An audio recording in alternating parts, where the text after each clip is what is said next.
Welcome to meetup number 33 of the Data on Kubernetes community. We are very, very excited, as always. Probably think of another word, excited. We are ecstatic to have Alex Jones with us. Alex is no stranger to talks. We were just mentioning about the different ones he's been doing this year. Extremely active on Twitter, also has a blog. Was also watching a video that I will try to link that I put on LinkedIn earlier of a talk that you gave in January for some folks in Brazil, talking about the life of an SRE. I think it's really, really cool because I think a lot of times it's like, what does it mean to be an SRE? You have very good drawings as well that are very easy to understand, like the life of an SRE, showing the evolution of DevOps and the different things that are involved in it, ownership, responsibility, who's in charge of what. But anyway, today Alex is here to share with us quite a few different ideas. I always want to remind people that feel free to check us out, the DoK Community. You can probably see our links on screen for Twitter, for Slack, for LinkedIn. We're there. If you have an idea for a talk, if you have questions, please get in. We have wonderful people like Alex in our Slack that can help you out with that. So that being said, we're just going over a little bit about who Alex is, about what he's doing. But I'll kind of let you fill that in a little bit better. You're VP of SRE at JPMorgan. But have had different jobs in the past, had an interesting professional evolution to get to where you are. But Alex, who are you? What are you doing here today? Yeah, so thank you, Bart. That's a great segue. So I currently work inside the observability SRE, so reliability space at JPMorgan. It's a large company. There are many people doing similar roles, but I'm very lucky in that I get to run kind of the chapter across quite a large part of the group that I'm in. Fundamentally, I think what drew me towards joining today is that there's some interesting things that you pick up when you're working at large scale enterprise. And I'm really hoping that we can delve into some of those, and I can maybe share a few ideas of some of the challenges we've had and how we've tried to overcome them. And maybe you can come away from this hopefully learning a little bit more. And of course, as Bart mentioned, happy to connect on Twitter or Slack afterwards. And I have to say as well too, I'm sure you may be booked up with all these slots because I even reserved one, I think in the next few weeks. If you ever want to have a coffee and chat with Alex, that's also an option as well too. Absolutely. Very nice to see someone who's transparent, so transparent really with the pay it forward kind of mentality, which is very, very nice to see. You're very busy. Because you were also in this talk that I watched of you in January, you were mentioning that a good SRE team by default should be international. Following the sun. Do you find that you have an odd timetable because of that? Yeah, so I think it's kind of an interesting one. And I think when you think of reductively what an SRE is, it's someone who's very accountable, right? You have to have that element of trust. And I think the whole idea behind the follow the sun model is that you can rely on somebody in their natural time zone in their working hours to be able to raise the alarm, right, if they need you. So there shouldn't be that kind of culture of having to constantly watch your back and make sure they're doing what they're supposed to be. So I'm lucky to say that, my colleagues in other time zones, whether that's in the US or in Asia, are extremely good at what they do. And we have a really good working relationship to make sure that if there are any issues, they'll immediately kind of raise the alarm when necessary. Very good. And just as a brief summary, because we were earlier talking about music, and also Alex is a climber and also collects vinyl, which means you might be a DJ. Yeah, I think you're aggrandizing it a bit. I think I'm a hobbyist DJ, a boulderer, and I play on guitar a bit. But yeah, I try to blow off steam when it's non-technical stuff, right? Yeah, but I think that's also important as a sign that that I feel that generally the more you can enjoy things outside of your job, the better you're probably going to do your job itself. And also mentioning music, sports, things like that. There's got to be something for everybody out there. Absolutely. And I think that there's an interesting dichotomy between being able to go do something physical and just sort of resetting your mind and then coming back and doing something technical. That's true. Yeah, because it's easy to get saturated. All right, that being said, Alex, let's just jump right into the presentation. Sure. Just as a reminder for everybody, leave your questions in here in the chat. We can also continue the conversation in Slack. So for whatever reason, if we don't get to them, we will definitely continue the conversation. Cool. So thank you so much, Bart, for introducing me. This is about making observability accessible. I think it's about 35, 40 minutes at a push material. So I hope that it's entertaining. I'm going to take you through kind of my journey over the past couple of years, building out observability as a platform, right? And serving it to internal developer communities. So with that said, it's really important to establish what I mean by accessible. And it is the traditional sense of accessibility, of enabling it to, either a person or group of persons to have access to a system, right, in a simple way. But there is an intersection with developer experience here, right? So specifically, when we think of accessibility in terms of software engineering, we're thinking of ease of use, inclusiveness, so that various folks, whether it's neurodiversity or any other form of inclusion that we want to try and establish here, have that ability to use your product and make sure that there are ways and inroads for them to be successful. And as you'll see throughout this talk, I hope that I can start to show you some of the ways that we're really trying to bridge that gap to make it super accessible for folks within our organization. So a little bit of history. I'm a VP site reliability engineer. It sounds really impressive, but VP in a bank, it's kind of a weird structure. It's very coarse grain, right? So you only have like 4 or 5 ranks in a bank. So you kind of end up being chucked into a bucket. But I run 2 teams at the moment, which build SRE tooling, one of which is building the front end, which is essentially an aggregator of metrics and collections of metrics, logs and traces, and another team which has sort of an OLAP capability on the back and can then process those metrics and logs and traces and produce really interesting business value. I also work a little bit with the Continuous Delivery Foundation, doing a few podcasts, representing at booths, and a little bit on the DevOps Institute side as well. And, just to round that out, one of the things that people often ask me is sort of what was my career journey?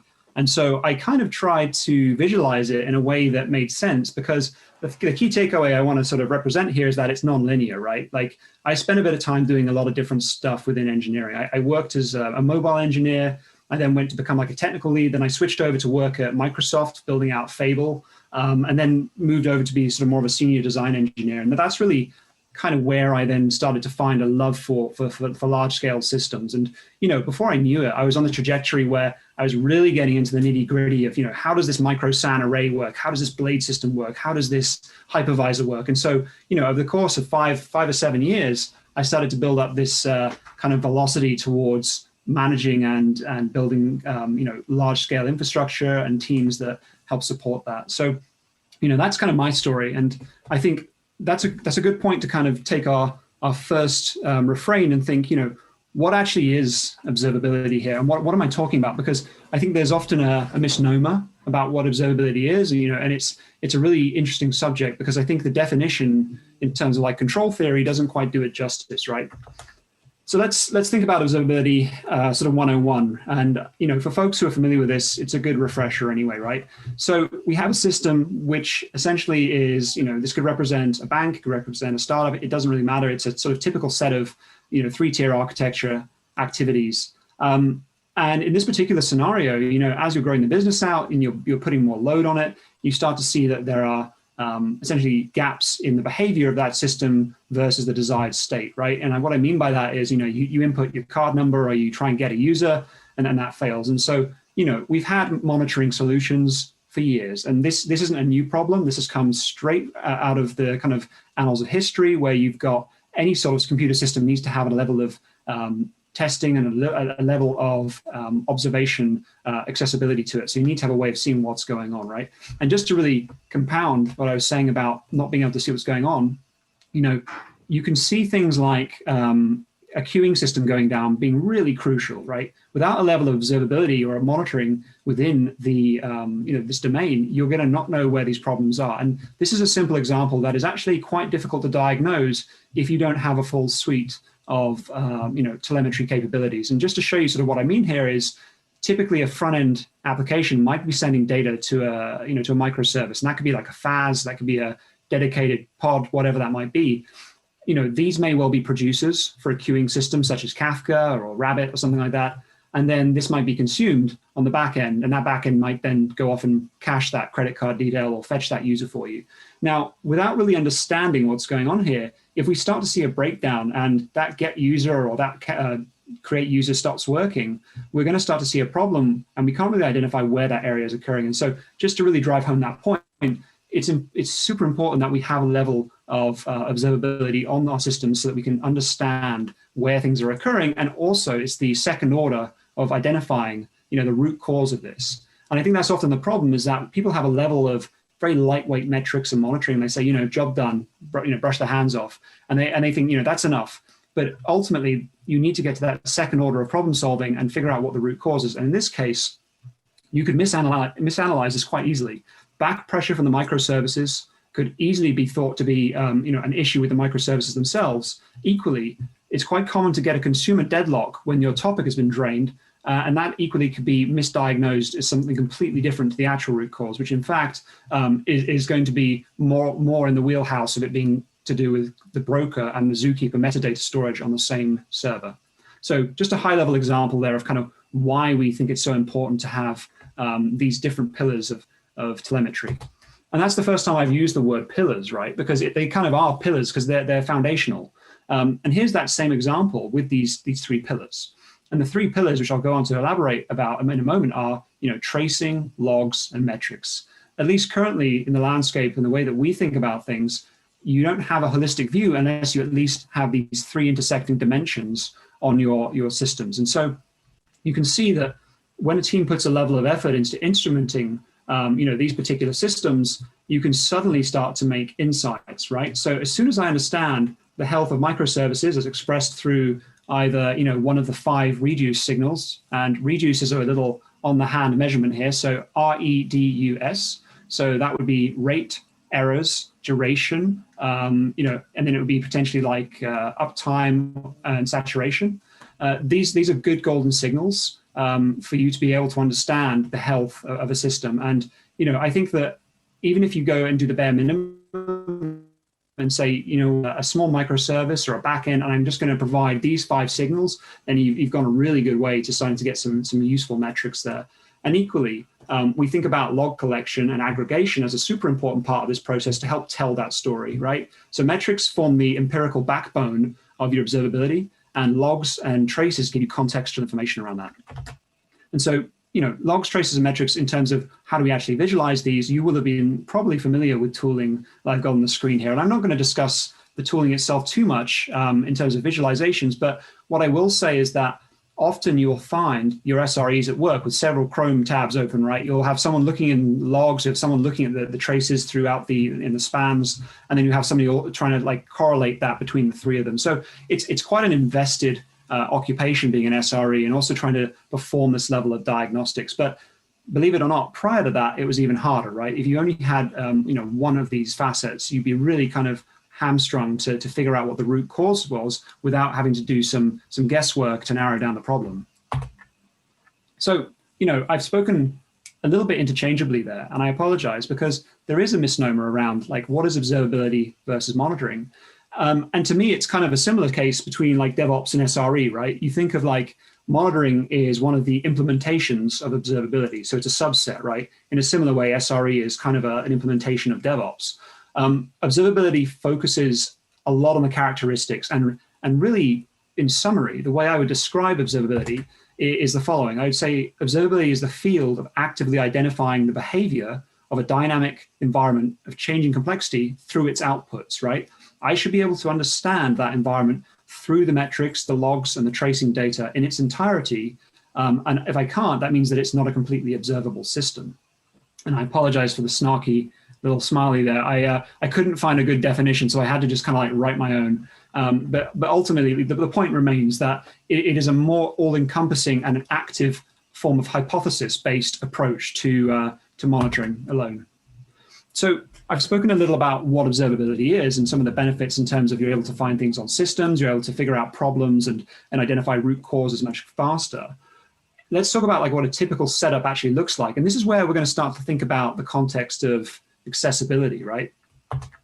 So I'm going to pick 3 observability tools, and I've distinctly chosen to use tools from the CNCF just because they're not vendor locked in and they're pretty familiar off-the-shelf commodity services. So we've got FluentD here for logging, Jaeger tracing for distributed tracing, and Prometheus for our metrics capture. And between the 3 of these, they form the backbone of many observability stacks, and they're used in different flavors, and they can usually be complemented by tools such as proxies or exporters and so on and so forth. So your basic infrastructure, if you're an SRE or if you're a small team trying to build out observability, kind of needs to comprise of something similar, right? And this is where the point around accessibility first manifests. There's a lot going on here, right? This is a super simple example, but there's quite a lot of boxes. You've got these things called CRDs, which are Kubernetes custom resource definitions. You've got this idea of having several types of data store. You've got some pipelines for Jaeger, but this is the bare minimum to really run this at any kind of operable scale. I've used logging operator here, and just to be clear, logging operator is an implementation of Fluentd by Banzai Cloud that kind of brings to life Fluentd in a cluster so that you can it manages pods through an operator style model, and it also accepts CRDs to manage the inputs and outputs of logs. So, there's a fair bit going on there. Now, let's just think about the previous diagram with the, the simple little hello world type infrastructure. As soon as you then start integrating that diagram into your observability infrastructure, there's a lot of moving parts, right? You've got services you're connecting to, especially if this is cross-cluster or this is just on virtual machines. You've got to wire this all together. And you'll see also, it's not just a push-based approach, right? You've got pull-based architecture here at play as well. You're pushing your logs with FluentBit, right? And you're pushing your traces from your SDKs baked into your services. But Prometheus is a pull-based system. So he wants to go out and figure out where is your stuff, right? So in this example, Prometheus is talking to its exporter. It's scraping from the exporter to understand what's going on in Cassandra. He's scraping from the exporter to understand what's going on in Kafka in this example. So already you're getting this sort of information saturation where a single person is decidedly the persona of someone who's a dev, but also wants to understand this kind of DevOps cloud engineering element just to set this kind of stuff up and operate it. And again, the configuration of this sort of stuff is complicated. You've got a really kind of poorly defined landscape of custom resource definitions and config maps in terms of user persona, because there is an expectation with a lot of these tools that you're both, right? As a user, you have to not only set up the Prometheus operator or the alert manager config, you've also then got to set up the alerting rules, the recording rules. And equally, let's say I want to deploy my application and just send a log to Splunk, right? I can't just do that. I have to set up some kind of CRD or YAML file or ini file just to do that as well. And, you might say, or pause for thought and say, hey, in reality, there's a DevOps engineer at my company that does that. That's just an abstraction, or it's just a toil by proxy, right? Because that's still work that has to happen. And so we do see that there's a pain point here. Whenever people want to set up stuff, there's a knowledge transfer that either needs to happen, or there's a dependency on just being able to look at your data. And I think that's a glaring red light. Orchestration is another really, really interesting place, because if I'm being reductive and thinking purely of what do I need in a repo to get this stuff rolling, it's kind of a lot of stuff, right? So in my example, I would need a dashboard to visualize it in Superset or Grafana or whatever I might choose. I would need that rule so that I could say, hey, my app has gone, it's gone, the P99 is set to something like, 99.99%, uptime. So I might have a health check on there. And if that health check fails, do something else. So, there's a lot of data that's starting to be crystallized in these CRDs. And again, this is expert knowledge. This is really cutting edge stuff. You need to know how to write YAML. You need to know how to write expressions. And equally with service monitors, you need to have some context as to how the cluster actually works and the infrastructure there. So again, my point I'm trying to make here is there's an immense amount of operational overhead from the application perspective in trying to get up and running. When we come to querying, I've taken a few examples because, I think of Splunk as one of the simplest systems to use. I don't necessarily think it's the best of breed or best in class, but I think that what they get right is that Splunk makes the querying UI super simple. However, Splunk's not the end of the story, right? Because you may well also be using Lucene inside of Elasticsearch, right? And then what's the difference between a compound query and aggregate query? What if you want to search on specific indices? This is a cottage industry of data here, right? Where you have to start thinking about the DSLs for each of these particular tools, and it takes a penalty. I've used this stuff for years and I still have to look things up, right? PromQL is very well defined and actually quite simple to use once you understand it. But if you're going in there just to set up some expressions for the first time ever, there's a steep learning curve. And I think that it becomes quite exclusive, and it's a real inadvertent form of gatekeeping that occurs within engineering, is that we design these DSLs to suit our products specifically, but don't really think about the user experience at the end, at least not as a first class point on our agenda. And as I said, out of these, the easiest to read for me is this kind of format here with Splunk, where it's pretty straightforward, right? It's almost like reading a sentence. So with all that said, and we've got our application and we've instrumented it, we've set it up, and we've done all the things I've just described, you can eventually then go to dashboarding and you can set this kind of stuff. But again, that's a field of expertise. You need to understand what you're thresholding. Like, is it good that I've got a certain rate on the amount of logins per second? What is it that I want to alert on? And it really means that there is a level of competency required to understand how the system operates. And if there isn't that competency, you have to partner quite heavily. And the reason that I think that we're moving away from partnering with DevOps engineers and more towards self-service with SREs is because there is a general trend towards having micro single tenant clusters and having your own infrastructure stacks that a team can operate within.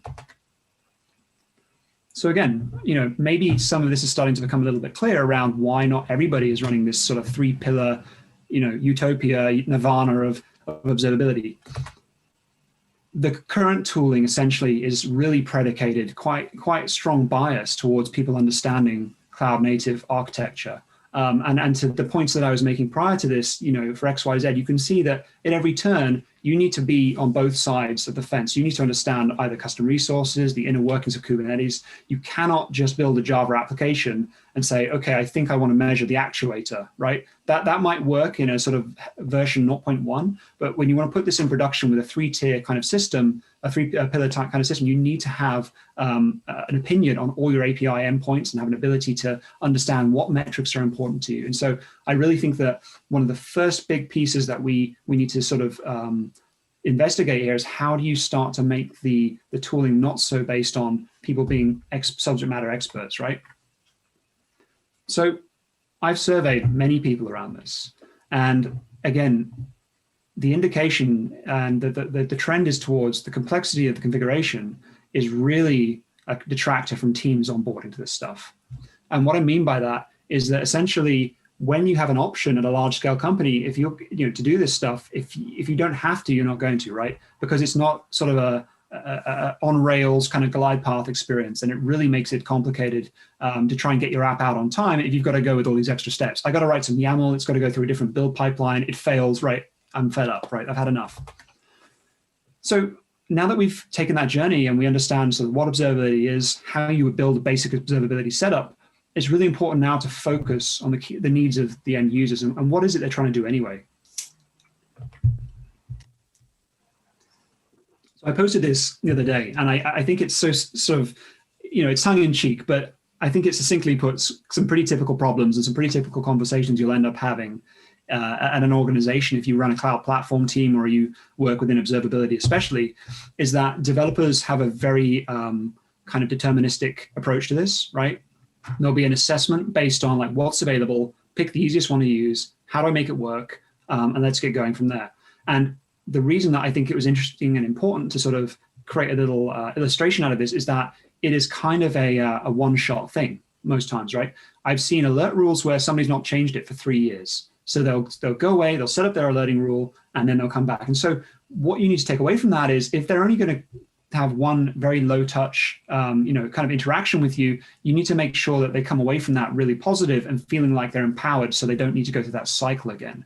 Because, if you're doing this for 500 teams and you can't answer these questions and you can't help them produce the answers they want from the data they've got, then I think that you're in trouble. And that last sentence, help them produce the answers they want from the data they've got, I'll come on to elaborate on a bit more. But from the point I'm trying to make here is essentially that you see a lot of very similar use cases where folks just want to onboard in a very simple manner.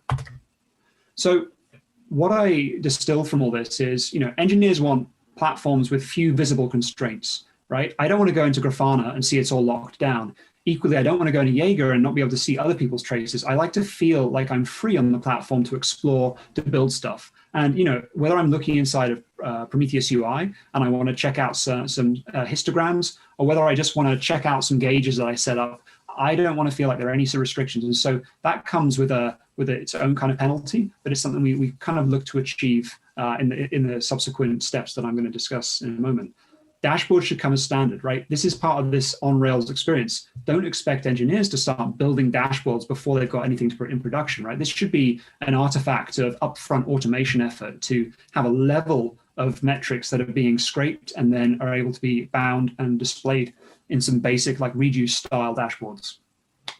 Onboarding should be self-service, deterministic. It's not raising a JIRA ticket. It's not having a conversation with someone. It's opening a PR, getting that PR merged, and then potentially going off and doing something.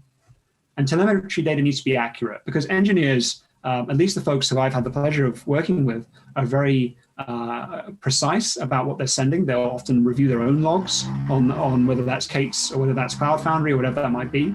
And they'll check those logs against what you're seeing. And any discrepancy shakes people's faith, right? And that accumulation of faith and of goodwill is what you live or die by when you're offering a platform service like this. And lastly, alerting and thresholds must be integral for diagnostics of applications. So this is actually something we would enforce on developers, right? If you're going to have a level of monitoring, you need to be able to have alerts on it because we're not just collecting your tags and labels for free. You need to be able to do something with those. So how do we take that complicated and rich narrative and sort of bias it towards accessibility, right? How do we kind of remove the blockers, make it so that anybody on the team can deploy? You're not the most senior person. You don't have to necessarily be the expert at cloud, but can still be successful, right? Having some level of observability. And again, it comes back to this idea that we're trying to really codify this idea of inclusivity into the way that we bring people into this. So we build the experience, right? So we think about all of the problems we spoke about, and let's try and work through them.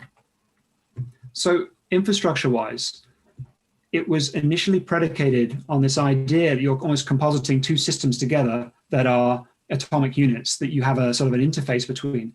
The real solution that I found works at a much higher scale is to have this idea of an articulation of where you want to be able to monitor and a very, very opinionated way of setting that up. And what I mean by that is when a tenanted application is deployed into their cluster, into their namespace, they don't need to do anything, right? In terms of they will already have the auto wiring for the service discovery of where the collector endpoint is in the observer cluster. So in that particular example, let's say it's Jaeger.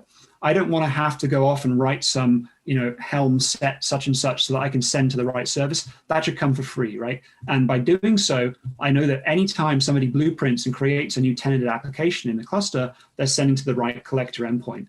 The secondary effect of this is I can scale the entire observability cluster as we start to get more traffic. So you have like a two-dimensional scaling component here as well. You'll see that I mentioned Envoy filter chain. And this is still in the same kind of wheelhouse of collectors because, Envoy proxy is a very good way of routing through the protocol of Jaeger, right? Envoy will support the gRPC and both the UDP formats of Jaeger. And of course, using filters, you can add a level of rate limiting because I think that as you come to a more mature infrastructure, you need to start thinking about quality of service. Quality of service is crucial because if you start to go to a system that has any sort of queuing, you'll find that your QoS is crushed as soon as you have a highly active user on your system.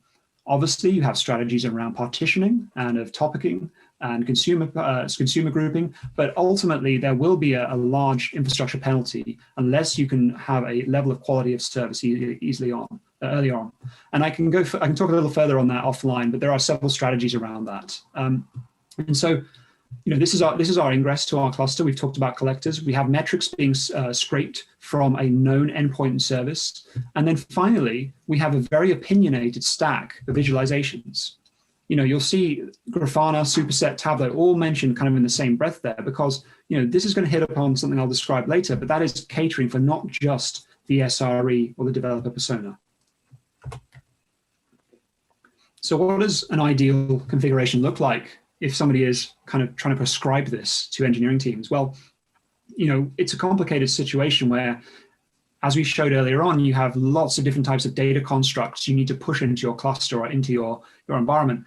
Really, the key to success here is to have forkable repositories that have all the batteries included, right? So through the README, the developer or the engineer knows exactly what they need to do. And where possible, they need to do nothing, right? So when I think about like service monitors coming as a subchart, and I mentioned that whole idea of the YAML file and not wanting to kind of touch it, why would they, right? Because the doc file.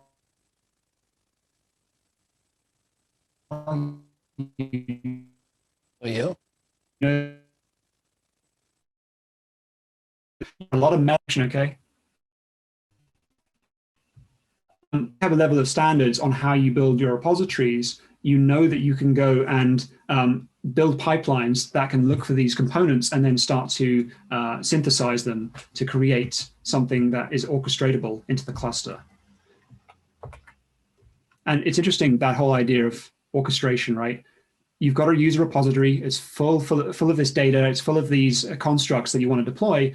How do you go about taking that and deploying that out into an environment, right? And the naive implementation would be to say, okay, well, your user repository might have to open a PR, and my PR might be like, hey, I want to deploy a Grafana dashboard somewhere, right? And that's fine. I go off, I deploy Grafana, and then I can start using it. But, those are two kind of incongruent activities, because I got to do that offline. I then got to merge my pipeline, and it doesn't feel right. So, a slightly more reproducible way of doing this would be to have sort of a singular pipeline that actually has multi-steps, right? So that you can go off and have this element of the pipeline composed and then orchestrated and deployed at the same time as the rest of your systems and services. And to go a step further, we introduced the auto wiring component, which means that when you actually have a Helm chart or a Kubernetes manifest, we can inject the parameters and properties we care about so that your service gets auto wired up into that cluster.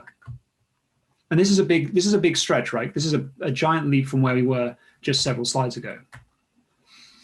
So now that we've got everything potentially in the cluster, people are feeling happy. They can see that their application has it's got a metrics endpoint that's being scraped by something. They can see some telemetry data.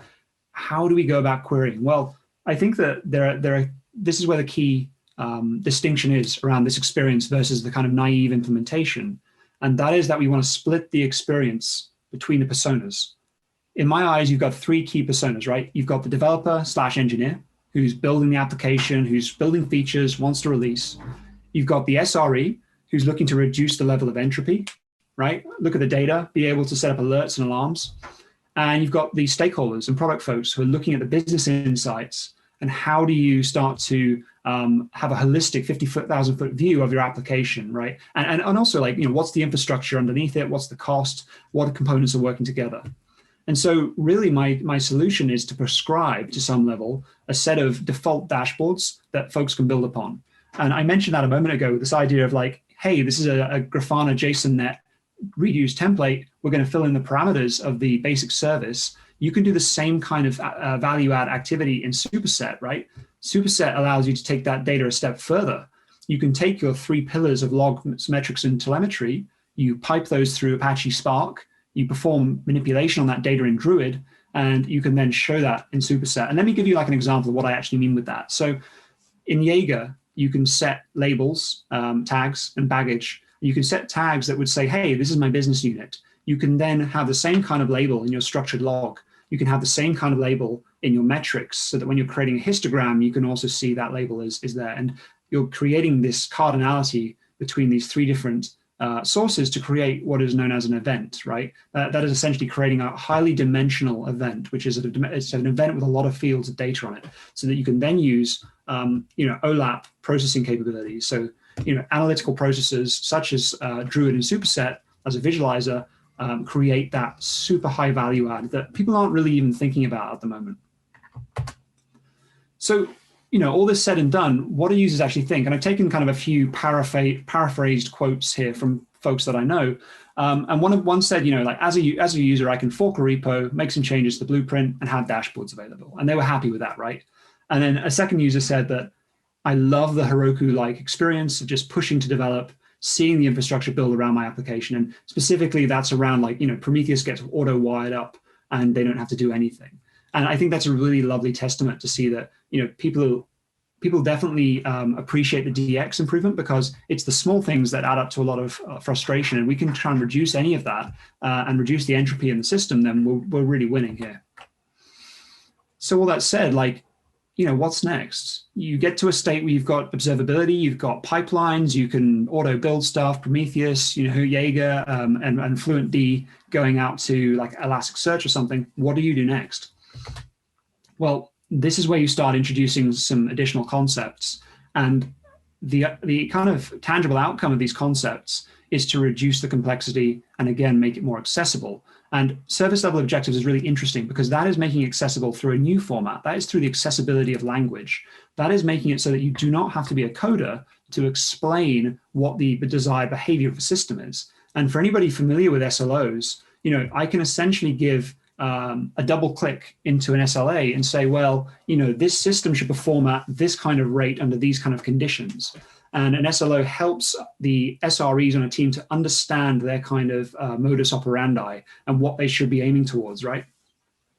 And the second piece here, which is kind of a mouthful, and it's an internal term that I don't really use that much, but auto-identified elective telemetry is the process of dropping metrics that you don't use and only collecting metrics that are actively being used in dashboards, and also having the ability from the metric producer, so within the SDKs of, say, a Spring library, only electing to show the metrics that are actively desiring to be scraped. And this can be done in a few ways. It can be done through having something as simple as a hash map and checking to see the last scrape time, or it could be something more complex where you're looking at the user routes inside an application. And if somebody's hitting your like credit card route all the time, you need to start making sure that you're producing to that route a lot. And this can also, manifest itself in a few ways. I've seen several machinations of this where you can suddenly start having a lot more labeling counters and gauges on that particular journey, or you can start to have a little bit more fidelity, again, double clicking down into this and start to expose more metrics. And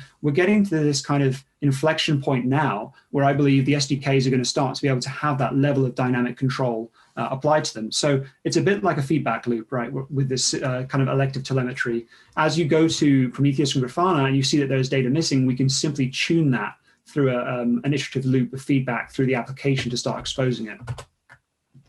So all of that said, I think what's the best of breed right now in the market? And it's very difficult to have a touchstone reference, but one of the ones that I think about is from a DX point of view and accessibility is Firebase, because they get it so right in so many places. You don't even think, oh yeah, that's actually a really observable product, but it's baked into the SDK, it's baked into the entire experience. And so, when I'm trying to describe what is the difference between observability and monitoring, I use Firebase as a really great example to exemplify that you're looking at insights and behavior. And in addition to this, one of the gold standards that's been around for years as well is Heroku, right? You can see through this demo, they've got somebody just looking with a mouse, right? They're clicking on a screen, looking at the visualizations. It's doing all the hard work for you, right? Anything that could be potentially causation, it is separating out into separate histograms. It allows you to look through it in a really simplified manner. And it's the same level of data as you'd get through the infrastructure I showed earlier on, but its presentation layer is really quite something special.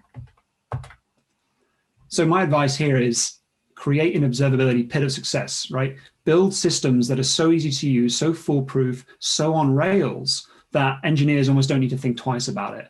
The kind of requests you'll then be getting is, hey, this is so awesome. How do I then get somebody else to use it? And that's the real question, is how do you start to get that natural gravity forming around your product? And I think that one of the best ways is to have champions. And this is the sort of thing that helps to breed champions. You'll get people wanting to contribute. You'll get folks wanting to say, hey, you know what? It's really great that I can send traces to Jaeger, but I also want to be able to see my log data in the same format. So I want to see Jaeger and my logs combined. And then that's when you start thinking about taking it a step further, using the outputs of the OLAP platform and really creating a converged experience altogether.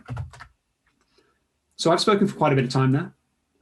I just wanted to end that by saying, please feel free to always talk to me about this kind of stuff. A lot of the concepts that I've spoken about are used at a handful of companies, but are being used are being developed in earnest at many. So I think that you'll see a lot of the stuff I've described come more publicly on the market in the next few years. And there are many groups, such as the Open Telemetry group, which are looking to solve some of these problems around making the three pillars more accessible through kind of ubiquitous schema. And, I'm really excited to see what the future holds here. Thank you. Wow, fantastic. A couple of questions just on my end.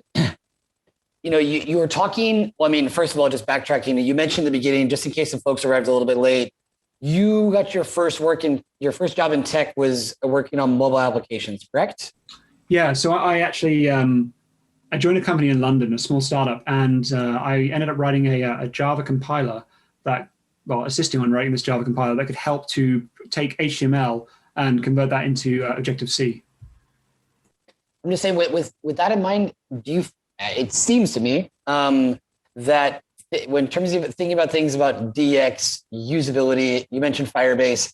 I think a lot of the testing that goes into mobile applications is quite heavy. And I feel that that's still pervasive in your mindset in terms of how you approach things. I'm just saying, for other folks that are out there, SREs that maybe haven't had as much contact with that, any resources that you would recommend? Yeah, that's an interesting question. I think that fundamentally, a lot of my thinking doesn't come necessarily from the technology side at all. I think of people like Martin Fowler, and I think more around like how we build organizations, a little like Conway's Law, right? So we build organizations in structured silos, and I look to find opportunities to break down those silos. And one of those is to create platforms, and platforms are best operated when they are easy to use. And as you said, with mobile is often a touchstone reference for how good DX should be, right? And so, yeah, I think it's well put to say that there is an influencing factor there, but it's not something I actively seek out. But I think it definitely runs through my DNA. No, definitely. And the other thing as well, too, is, you walk into a meeting, and because you mentioned, you got the devs, you got the SREs, you've got the stakeholders, people more from the business side, and you say, all right, we're going to talk about auto-identified elective telemetry. Sorry, yeah, I even screwed it up. What kind of reactions are you going to get? Anticipating the doubts that folks might have with that. Earlier, we were talking about Daft Punk. That sounds like the name of a Daft Punk album, or sure. That it certainly could have been. How do you bring these concepts, down to earth? Sometimes folks can feel stupid for not understanding it, and then there's tension and friction and resistance. And like you said, the goal of simplifying it. What's your strategy? Yeah, so you have to be very contextual, I think, and it's just part of, I think, the experience of knowing how to present to various groups within an organization. But it's absolutely right, and it's a prevalent problem, I think, in the interoperability at large companies. Right, someone walks into a room, says, "Throw out everything! I've got this great idea. We're going to do this. We're going to do auto-identifying telemetry." Really, it's about selling the tangible outcome. It's about building the narrative, right? All I'm talking about there is taking metrics a step further and having some automatic ones that get created. But it's done so in a way in these conversations where you're taking people on that journey. You're saying, hey, this is your problem space. This is your application. This is what we don't know about that application. How do we make this a better system so that we as essentially hosts of the platform can make sure you get the data you need, and you as tenants don't really have to do much work, but at the same time, it's sustainable. And so, for me, it's all narrative driven. It has to be about taking them on that journey, trying to explain to people and get their own minds to sort of agree and to buy into it. Because at the same time, it's not one directional, right? I'm not a prophet here. Like I make plenty of mistakes all the time. But, what I try to do is at least like have that conversation in a manner where it's like, it's not a mandate. It is more like a suggestion of let's go on this journey together. Mm-hmm. With that in mind as well, too, and talking about journeys, and because people arrive to organizations with different mindsets, different backgrounds. You, in your case, with mobile app development, and then obviously eventually in this trajectory to becoming an SRE, other folks, come from different backgrounds. And sometimes, as you mentioned earlier on, with the element of tooling, I've mentioned this in more than a couple of meetups. I was in a company where one person got a salary increase and another person ended up leaving because of a battle over Team City versus Jenkins. To keep, emotions calm and things like that. Once again, particularly different stakeholders, people that join at different times. Any advice on how to make those conversations easier? Yeah, so I think that's one of these like typical tropes, isn't it? Where you kind of have very passionate engineers who have a level of like entrenchment in the argument. And I think the problem is you can't really back down, right? Once you've entrenched yourself in like, no, Team City's the way, you can never back down or you'll lose face. And so I think really the strategy that I tend to employ around this stuff is to actually separately talk through the arguments, look through the kind of motivations, and actually work through the problem together, not with their competitor necessarily, but you will arrive at a similar point where they say, okay, well, there are a few options here. And then what you do is you sort of create a working group and you give them, and this is the most important point, is you give them the autonomy to make the decision, right? You say between the two of you, you can make the decision. It's not my decision to make, but you've got to come out with a unanimous solution here. And I think 99% of the time, the kind of social interaction that comes out of that is one of the ways, it's one of the great equalizers, and people sort of end up saying, yeah, you know what, this is going to be the best for the company, right?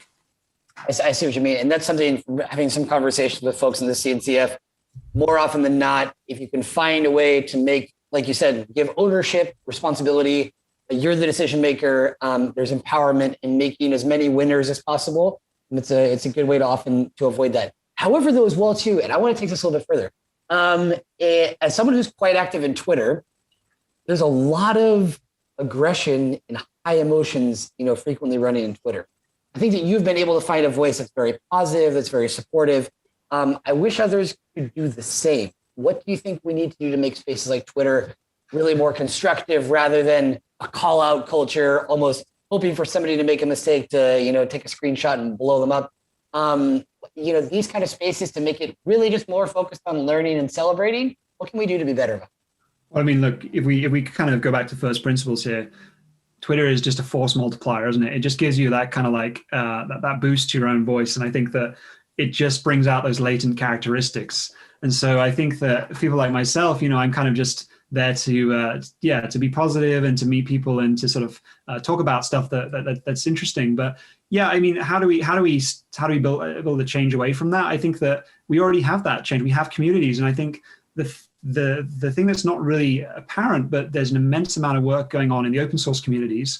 I'm not talking just tech specifically here, but there are communities that attract people, and there are some really good folks. And I think specifically of the CNCF you mentioned, that actually have mentorship schemes. They bring people in, so there's not a hostile environment to work in. And you've got now companies with a Twitter presence, and it's really changed the game, right? Because if you work somewhere, your company's on Twitter, your boss is on Twitter, it's starting to change that landscape a bit, I think. But I don't think it'll ever be the case that it's a completely kind of like, sanitized, safe space. I think there's always going to be a level of volatility there. But in some sense, maybe that's really part of what it's all about, so that you realize there is toxicity that isn't worth getting involved with. Now, I'm not the spin doctor for Twitter here, but I definitely think that there is plenty of opportunity if you look for it in much more friendly communities on Discord and through other means.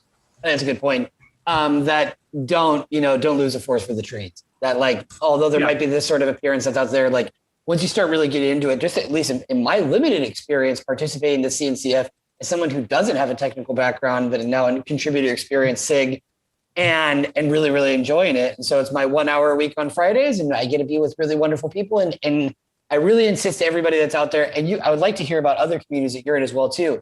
Everybody should there's a community out there for everybody, right? And also in the case of the CNCF, it's just 1 hour a week. That's the minimum. You just have to sit. You don't even have to be participating, just to watch and observe and see where you can kind of lend a helping hand. In terms of other things, because you mentioned in your first and also your last slide about some other places where you're actively involved. Can you just go over that real quickly? Yeah. So let me just show you. My last slide was more just discussion points. So yeah, I mean, observability is a little bit of kind of the space I'm working with. I work a lot in the FAS space. Things I think about keep me up at night are like, pod limitations on a cluster, function density of FAS, looking at the underlying microkernel of Firecracker, stuff like that. And I also work a lot with, products like Open Policy Agent and security in clusters. And kind of the lowest common denominator here is it's all technology that I think is going to be very human-centric in enabling folks to be able to work with cloud infrastructure, right? K3s is a really good example. It's simple Kubernetes. I like it because you can teach it to school children, right? Anybody can pick it up. And especially with the Git pod, which is a VS Code style extension for GitLab, for GitHub, being able to then plug into a repository, anybody can now start coding, right? You don't need a MacBook Pro. You can just use Gitpod plus K3s somewhere. And hey, I'm learning how to be a cloud engineer. I just think that's beautiful. So, the communities I really want to get involved in aren't necessarily the communities that even exist yet. I want to have more communities focused around like education, onboarding. I think that there are some dedicated CNCF communities around kind of the advocacy piece. But yeah, I think we need to be thinking like, the kids of today, like how would you explain to them service mesh, right? And how do you go about teaching somebody about load balancing FAS functions and that kind of stuff? So I would love to be able to sort of work in that area. And so this is precisely why I have these kind of coffee mornings on Twitter, because I meet a hell of a lot of people and I'm getting a resounding kind of feedback that, yeah, we should be doing this. So yeah, if there isn't a community, build one.